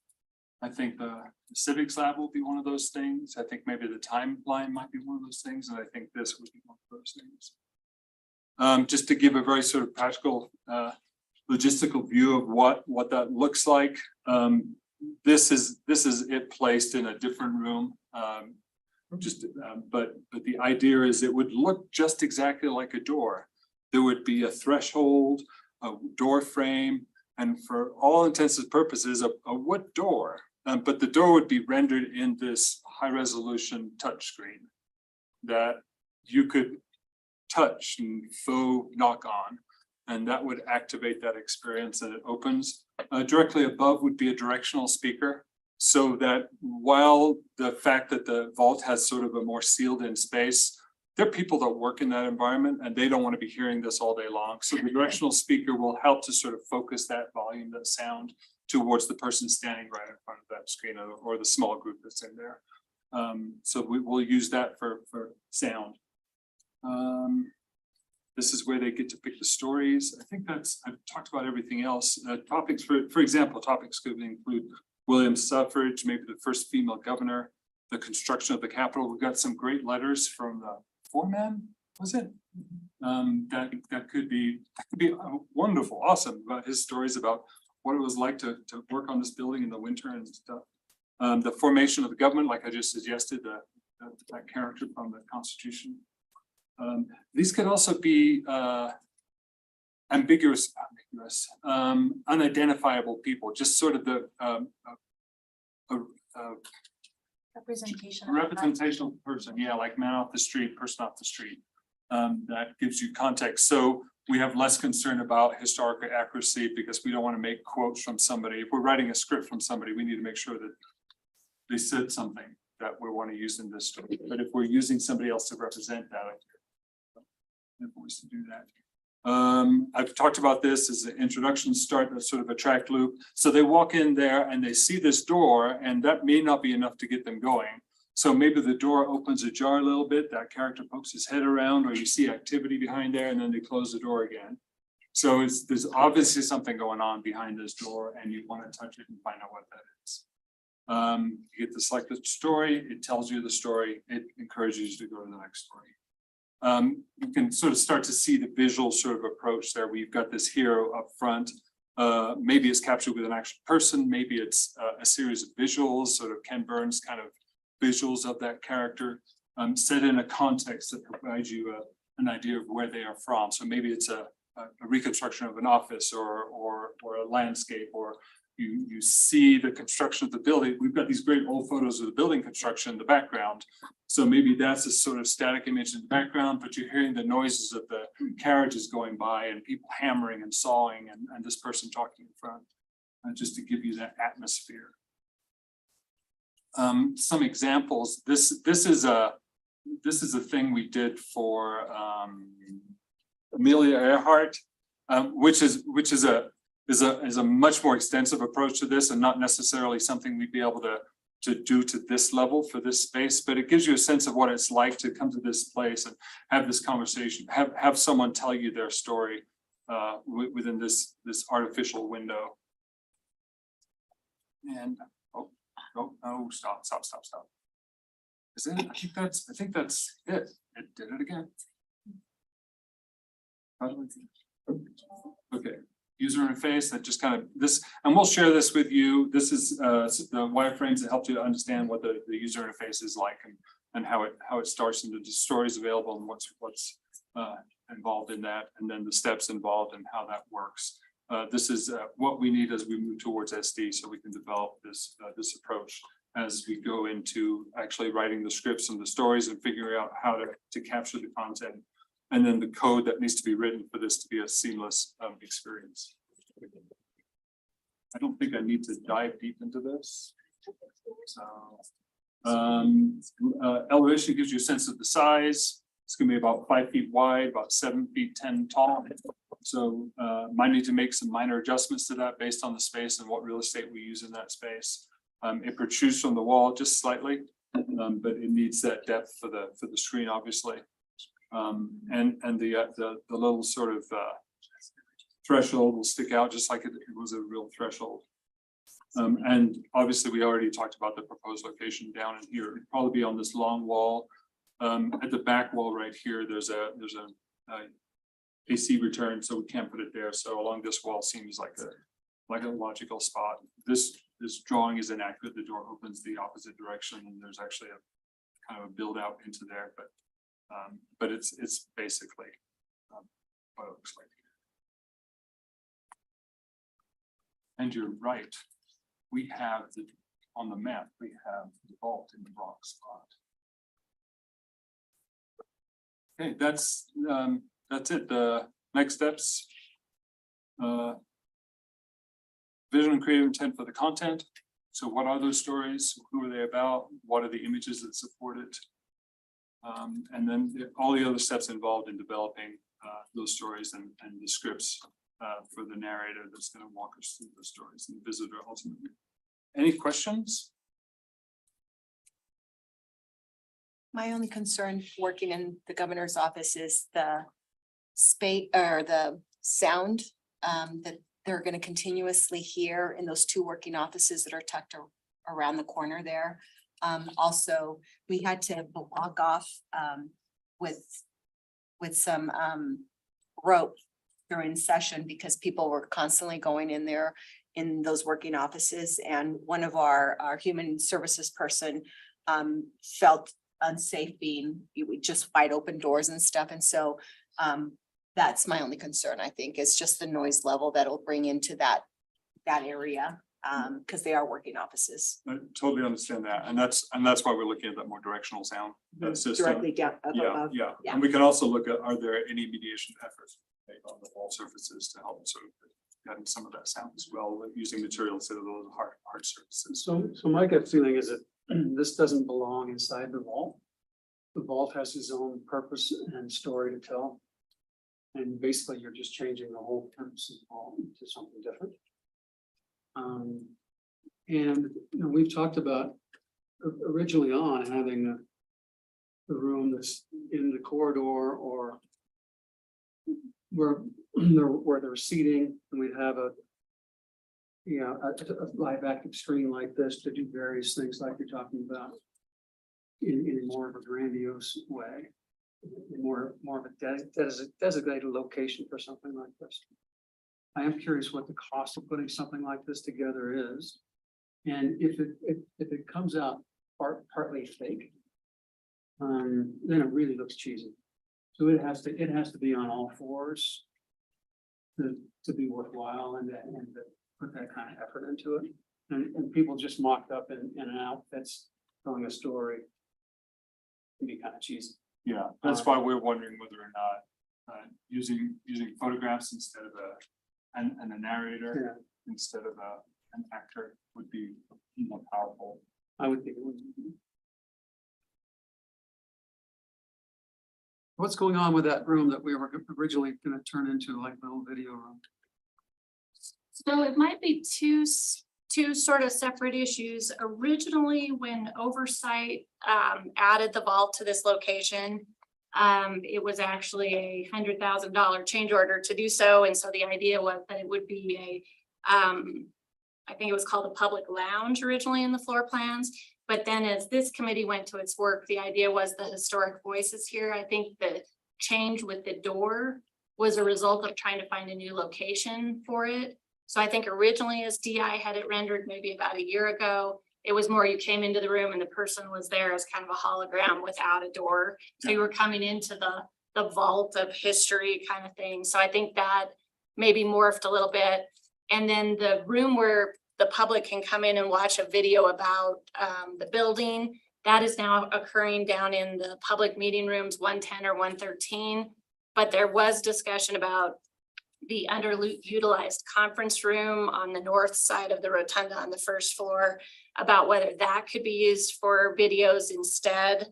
And then if it could still be a conference room if there were meetings that were occurring that space was needed. Who uses that conference? How often is it used? It's technically, again, it's evolved a little bit since oversight was in existence, but when oversight was in existence, it was to be available to the other 4 statewide elected officials, along with the one adjacent to the Attorney General's office.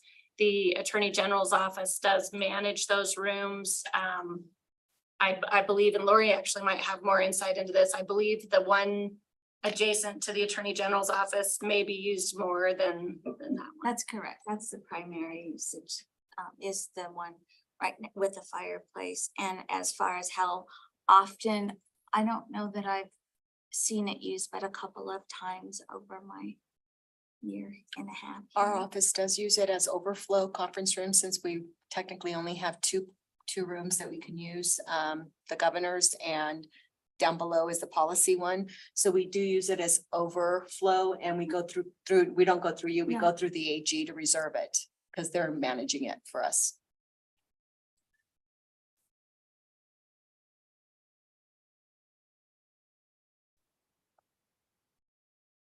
So to do this type of a project, what's the cost? I mean, we gotta delve into that before we jump too far. So we had a representation of that in the loan cost, but I believe that was from the filmed perspective of the filmed actor. So if we wanted to go more of the historical images with a narrator, it would be less than what we captured. And we can. And what Wendy was describing about this sort of faux hologram thing was a considerably more expensive approach. And when we went through the process of figuring out a location, what would work in the new location and where we could save some funds, we moved to this touchscreen approach that allowed it to live in different locations and not just the bulb, but also freed up some of the funds. Cost of that. So. Something gets swapped, because this was in the civics lab. Yeah, Right. at some point we looked at it as being the civics lab. There's some concern that there's a lot going on in the civics lab and it doesn't necessarily fit hand in glove with that conversation. It feels like an outlier. And we want, and because of sound and everything else going on in there, we were a little concerned with, can you really focus on these sort of more intimate stories in that space? So we want to find a space for that to happen, which maybe that room you're describing would evolve, or I'm not sure where else. So creatively, I think we are on a good path. I think every time we've shown this, it's very positive reaction.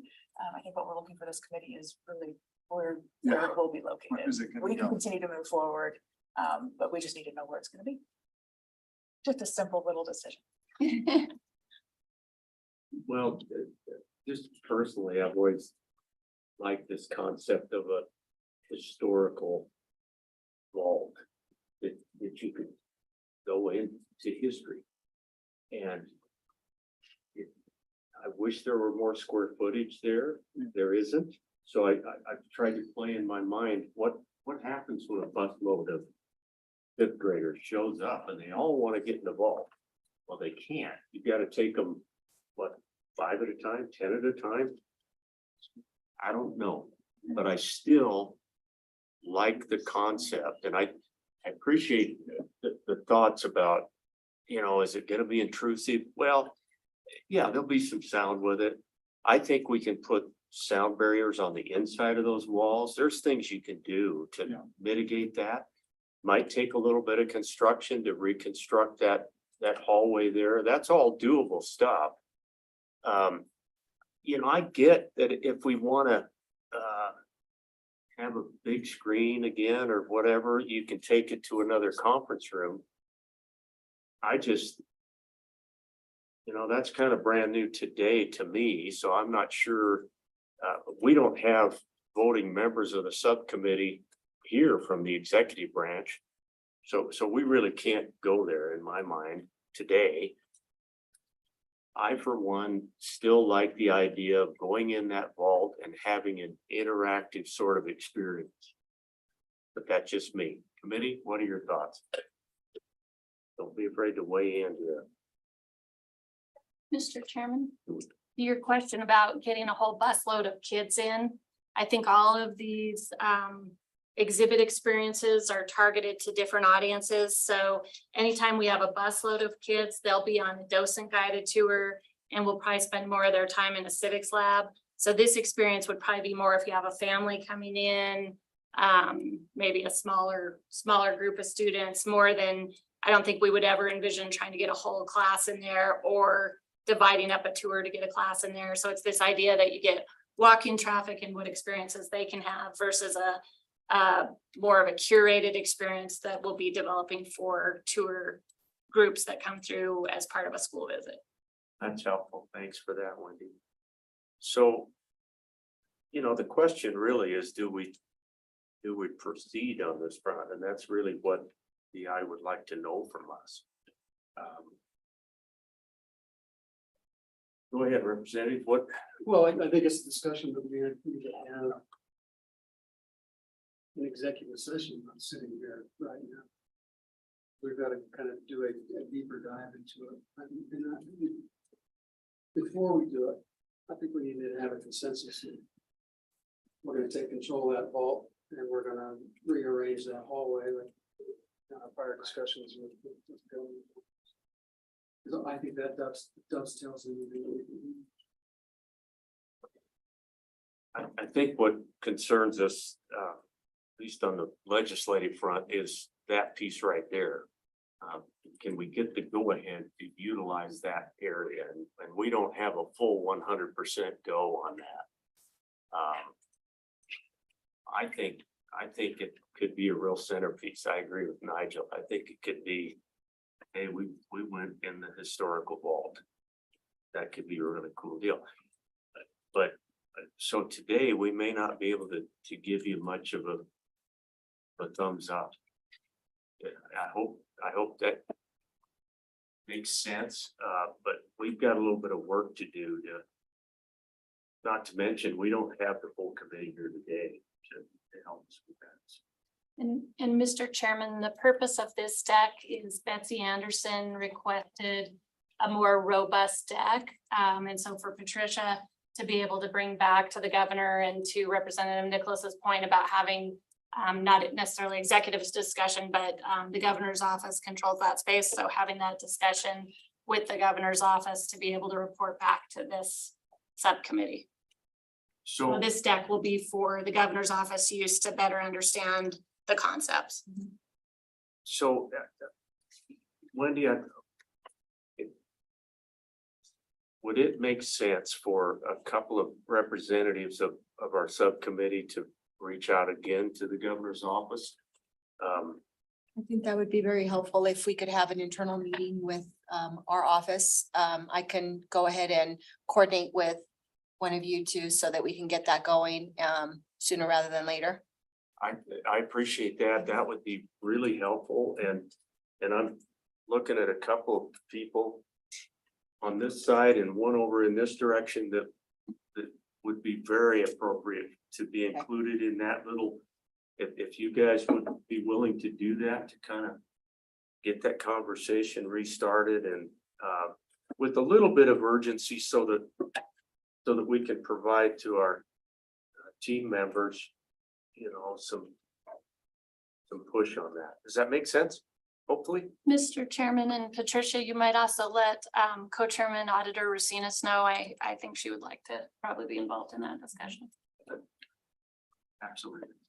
And if it's possible, I can always come down as well, but I think, you know, I trust that we've got great committee members all the way around that can push that forward a little bit and find out what the possibilities are, so. Okay. And we could make it hybrid meeting so that you could join virtual from wherever you are. Okay, thank you So, for that. yes, you're welcome. Thanks, Mhm. that would be terrific. Okay, Nigel, that's what needs to happen so that we can get back to you as soon as possible. We appreciate that. Yeah, Thank you. okay. There was one last thing on our plate that I promised to show earlier. That was the type on the window. So let me share that real quick so you can see what that looks like with the outlines on it. So adding that black outline. So, here's another consideration that I misspoke earlier when I was talking about first and second surface. If we put this on the first surface, then it's obviously a lot more susceptible to the climate and the environment. And typically vinyl will give you some seasons, but it won't be there for forever and would need to be replaced. It would improve legibility over being second surface, but only as long as it stayed intact. What we'll do is look at other material options to the standard sort of vinyl, as there are like Gravitech or other material that has a longer shelf life that allows us to put it on the first surface. But so that's one consideration. The next is, does it help to have that black outline on everything? I'll get more to that. See how that works.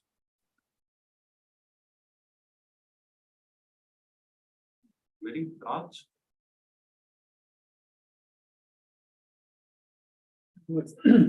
It's hard to tell because you have a white background instead of a glass background. Yes, exactly, yeah. But that makes it look more legible.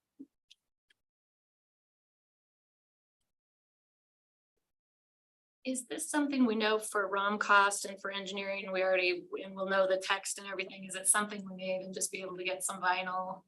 It's pretty cheap to do and have it as a mock-up in the future. Yeah, essentially.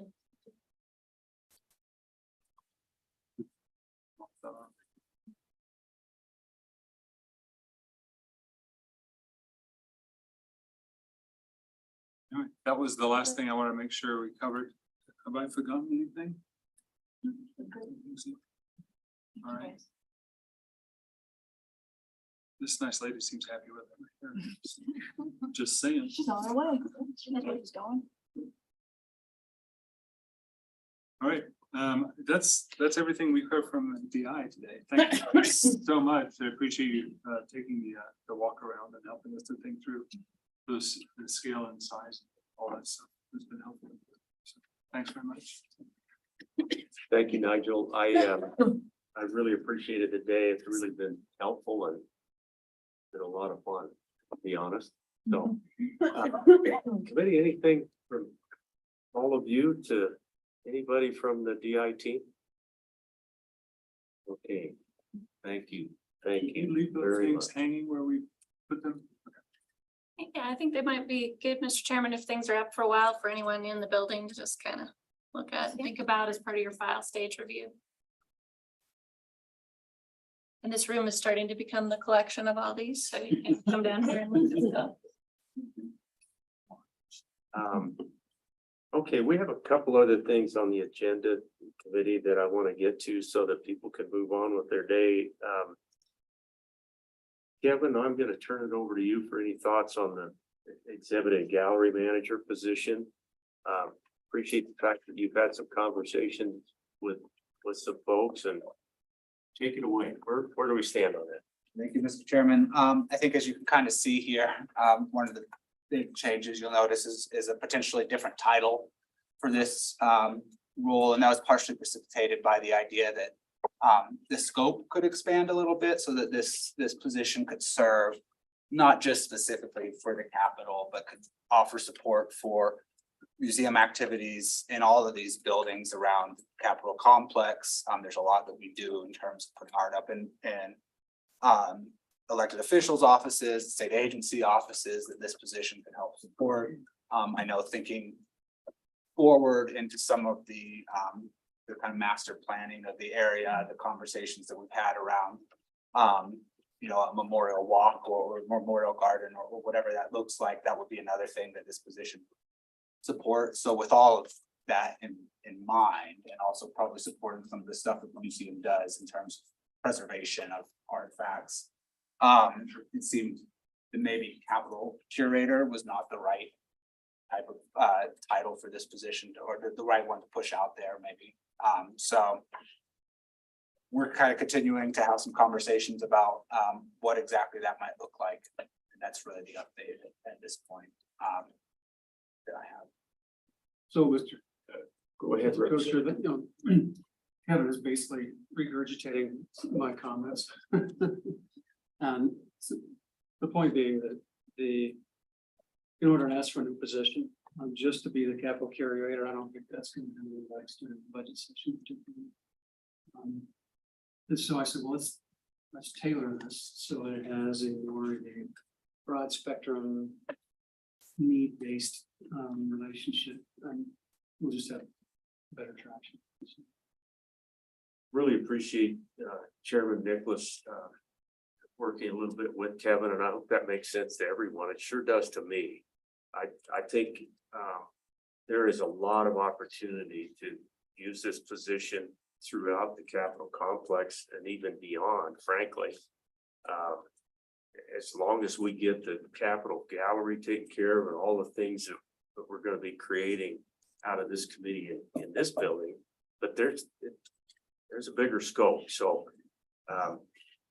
Appreciate you both working on that, and I think, I don't know that we need a formal vote, because I think the subcommittee has already indicated its support for this help. And so, please go forward knowing that you have that endorsement. And I know I can speak for the co-chairman. You know, I think let's run it up the flagpole. Let's keep this thing going, and we'll provide support along the way. Wendy, could you remind me after the completion of the capital extension, A&I asked for like 3 or 4 additional the groundskeepers, they also asked for 2 or 3 different janitorial folks. And how many of those did we actually fund? Or how much, do we know how many are still needed? Wish list of A&I and. Mr. Chairman, we would probably need to work with ANI and Don's group to see what was funded and what is still needed, but we could certainly bring that to you. It might be a little beyond the purview of this committee, but we can certainly work with ANI to get that information and to get it from our budget staff. What I'm trying to do is tie all this in, like when we created your position. It wasn't an easy task to do. Because over the last 3 or 4 years, we keep adding one. And so we have to do this in a way that doesn't look like we're just coming in and asking for new positions every session. And it's not just for the capital. So if there's ways we can improve our odds by redesigning the box, it's just ways to think about. We can certainly get those statistics for you. So Chairman Nicholas, if you, as we move along with this subcommittee, and if you'd be willing to just kind of keep us apprised of how that might be postured or where it might end up. I know that Representative Sherwood and I would like to be in position to be helpful. Well, there's 3 or 4 issues like this are coming up in this session. For example, that they want 3 to 5 positions at the Arboretum. Moving forward with that, and then so you start learning about what different positions do, and you find out that people that take care of the governor's mansion and they take care of part of the old historic governor's mansion. Some are in A&I, some are from here, and so it's kind of pieced together over time who's doing what and what they get done. The governor's office, in order for the Arboretum, is expanding a position that would then also be able to take care of grounds in other locations, adding that one position. And so there's all this juxtaposition of bowls and tugs. So it may be that there's a better place to land this position. It may not be Parks and Rec, it may be an A&I, it may be capital. I don't know. But I do think we need to broaden the scope just so we have more opportunities to get the position. Yeah, I like the conversation and really appreciate the work you're doing, and we'll see where it takes us. But I know going forward, we're going to want to have this building and this complex taken care of. So, you know, we're probably going to be crossing that bridge for a little while. Any other thoughts on this front? Okay. Let's, Will, what can you tell us on the acoustic front? Yeah, thank you, Mr. Chair. So we've gone through the procurement process to get an architect on board to help us work on the design for the acoustics. Basically following a Vaughn's report that they did. We interviewed 2 firms. We selected Trainer HL. They've got offices in Kansas, I think Denver, some other areas. And we are having them come out. I mean, we're still working on contracts, but the plan is to have them come out in November to kind of see the facility, see the building. And then kind of go back and then come back. Potentially the subcommittee meeting, our next subcommittee meeting on the 29th of November. To kind of start helping to better define the scope of the project. I mean, obviously we have a limited budget. We're not gonna be able to do everything in that report. And they're gonna come with some ideas and things as well. different delivery methods that we can do to help procure or get those funds encumbered before our, June deadline. So but one question I did have on that is it gonna be this subcommittee we're gonna be meeting with that group, or is it going to be a working group kind of derived out of this subject? So my recollection, and I'm looking over at Wendy and Brianna, is that we were tasked with overseeing that effort. So I think the answer, Will, and I'm getting a handshake yes, is that you'd be working with this subcommittee. That's part of our duties, folks, is to make sure that whatever acoustical help we can give to the building is done in a good way and under the leadership of Will and the staff. Okay. Thank you, Mr. Chair. And so plan on next subcommittee meeting, they will be here on the 29th. So, Okay, Wendy. And Mr. Chairman, I think in that effort, we may need to have a little more time because one of the things we actually really liked about Trainer is they did the Kansas Capitol. They were the architect of record for the Kansas Capitol, as well as they went in later for some of these same types of issues where the acoustics ended up being problematic after the building was restored. And they did a great job of talking about basically a project charter, for lack of a better word. You look at the Avant report and it's great and it tells you how to get to perfect acoustical solutions. But their charge wasn't necessarily to say, is the juice worth the squeeze for your finishes and how everything looks. There may be spaces that are less critical for public business and there are super critical spaces. And without any prompting from us, they actually talked about the need to engage with you in that exercise. So a prioritized list, the rooms that are like, hey, we just can't function without something being done here. And then what is the right solution? And then rooms or spaces that you may say, it's just not even worth touching it because we don't use it enough. The acoustics aren't great, but we're willing to sacrifice it. And so they were really impressive on the idea of engaging with you on that type of a discussion. Appreciate that, Wendy. It feels like even before the next legislative session, there's probably some things they can get started on. Am I reading that correctly, Will? Mr. Chair, I don't think we'll necessarily have any design completed by then. But we are also going out to, we're hiring Avant Acoustics directly to help us with some of the peer review and looking at the AV systems, which I think will go a long ways to help some of those spaces. And we're hoping we can get that done sooner and before session. That's good news. I say that on the signage front and everything else, and you've heard me say it before, but anything before the big public gathering in February, obviously that's great. So that's what we want. And if there is advice to be received from one or both of these contractors, things that we can do in advance of that, I'd sure appreciate you writing that down and doing what you can with it. Mr. Chairman, the other advantage of having Avant come in and basically fine tune your existing AV system is then you can go through a session and say, hey, wow, that made a remarkable difference, or that didn't make any difference. That will also help Trainer know you want ideal sound reinforcement before you find out how invasive you need to be with finishes. Trainer also had a lot of ideas on what they call it, the soft things that aren't invasive to your finishes, but as simple as the rugs or the flower arrangements, all those things, anything that is absorbing sound from bouncing on hard walls. There may be some of that that's less invasive that they introduce into the environment, see how that helps. And so kind of look at it almost as a do the least amount of harm to the finishes of the building and see how much that helps was part of their thoughts. Well, appreciate it. Thanks for that report, Will. I'm excited about the firm that you've been able to get on board.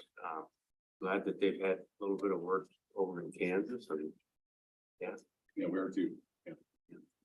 Anything further on the acoustics front, or Further thoughts, questions?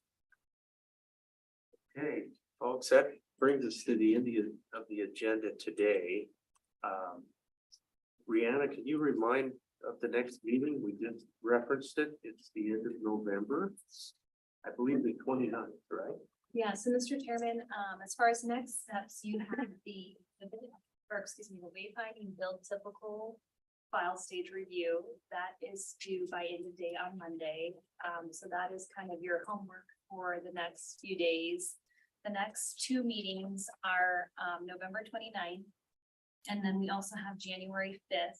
I will be polling for 2024 dates to just get those on everybody's calendars as a matter of holding dates. We can always release those, but all of you are very busy people. So that's something to look forward to. And then we'll just continue to kind of refine what will be presented at those next meetings as we'll start working with DI on what deliverables need to come before you with proper timeline. Thank you for that. Thanks to those who stepped up a little bit on the idea to get with our executive office and work on the ball.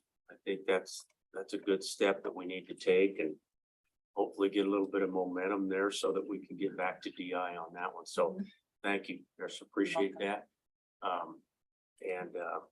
Anything else for the good? Rob, go ahead. Just a gentle reminder, we have public comment on the Thank you agenda. very much. Yeah, thanks, Rob. We'll get to that here in just a second. Anything else from the subcommittee? Further thoughts? Okay, let's go to public comment. Is there any public comment? Thank you, Mr. Chairman. Marguerite Herman here from the League of Women Voters, and I have not been keeping real close track to everything you guys have been doing since you started meeting. And interested in the acoustics question. Let me just say, sitting back here, I could only hear about half the people in the room. And so I don't know if your standard is going to be that you can talk in a regular voice like this and be heard, or if you're going to actually ask people to project a little bit. So that may take care of some of the problems because anyway, I'll just say that it's been difficult being in this room. And I guess, you know, just as someone who attends things, the auditorium acoustics is problematic. There are a lot of places that are intended to do public listening that are not great. And I was wondering how you established which place, and I know it's kind of work in progress. How do you plan to establish priorities? Like an auditorium, you would think would rise right to the top because that is the function of the room. And you can't do everything. I understand, but if that process could be just explained real briefly, or if it's written down somewhere, I'm happy to go read something. Is it just going to be what your acoustometer or whatever it is, what says, or are you going to take comments from the public? But I think reminding people to project a little bit might be helpful, might actually take care of some of the problem. Just be aware there's someone out there who's trying to catch what you're saying. I don't know, that might be, I take care of some of it. And I guess then other questions were related to what Ms. Madsen said, is that how much is going to be amplification, uses of good mics, that sort of thing. Some of the meeting rooms, people have to be required to get right on the mic and then they forget. I guess to what extent are we going to accommodate low talkers, to use a Seinfeld term? And yeah, to what extent are we going to try to amplify that, or without messing with a lot of the finishes of the FF&E stuff? But as a member of the public who does try to listen and try to attend meetings, I'm glad that this is on your agenda. Let's just say, I don't know to what extent you're going to try to accommodate the public with invasive or, changing things, or just making sure the mics are all real sensitive. I don't know, but I'd be interested in that, and kudos to you for that. And if you're looking for suggestions, I do have a short list myself, but I'm sure you'll probably figure that out. And just another word on the expansion of the curator position. I forget what it's called, managed exhibits and gallery. I really like the idea of weaving this in with all the other curating, preserving processes throughout the Capitol complex. I would I can see turf and jurisdiction raising its ugly head here to sort of, well, what's our piece? What do we get to do? And the extent to which you can inform legislators and the public about what this job entails, because people do not understand that you have to take care of pictures and curate them and materials. So it's going to be kind of a lift for the legislators to inform the people who are going to have to sign up on the budget, because they're not going to appreciate it. I can pretty much guarantee you it's gonna take some convincing, and I know you'll figure that out. But also interweaving it with all the other pieces, because even though I know the legislature and executive all try to have their turf, this is one thing that does interweave around all the buildings, all the public spaces, all the educational spaces. The Supreme Court building has a interpretive center too, and so I think the extent to which that happens is really good. I don't know, for the legislature, you can probably reduce it to how much a percentage of this job will be dedicated to this building. You may have to, and or don't even go down that path. But I can see that causing, just because of lack of understanding, some confusion. So good luck to the Appropriations Committee and whoever presents that on the floor. Anyway, and thank you for all your efforts, and the minutia that is being discussed here is very impressive, and I appreciate it all, and I wish you the best of luck. Marguerite, we love having you here. Thank you. Always appreciate your insights. And I wrote down the word acoustometer. I think that's a wonderful tool to have. So I hope you'll go out and get one of those, Will. And with your notes, please keep that in mind and bring back to us sometime over the next couple, 3 months or something, an idea of how we would always keep the public involved with what we're doing with regard to those rooms. I think we have some sense of where that's going, but you're right, Marguerite. We want to make sure to include everyone, and there are certain places in the building we just have to do something.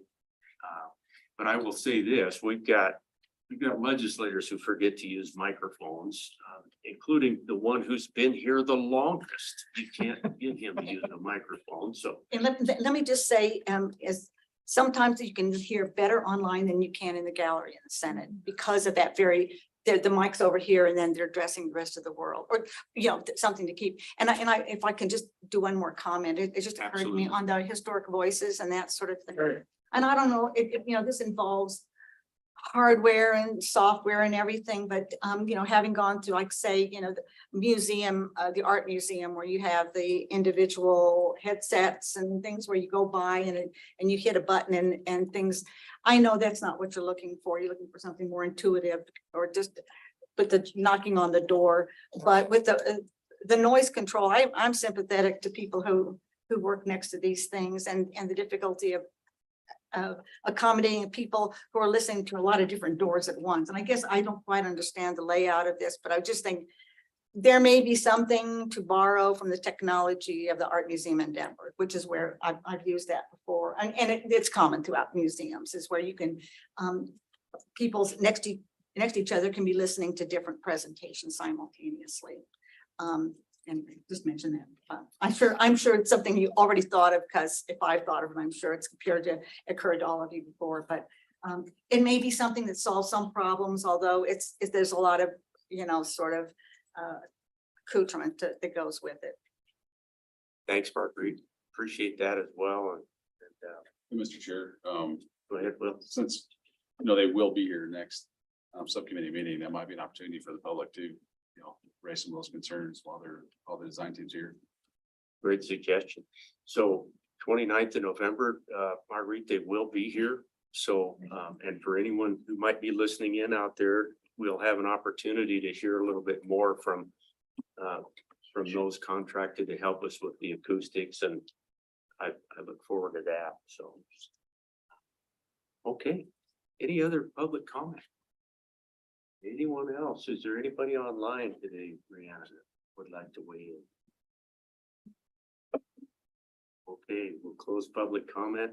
Anything else for the good of the cause, everyone?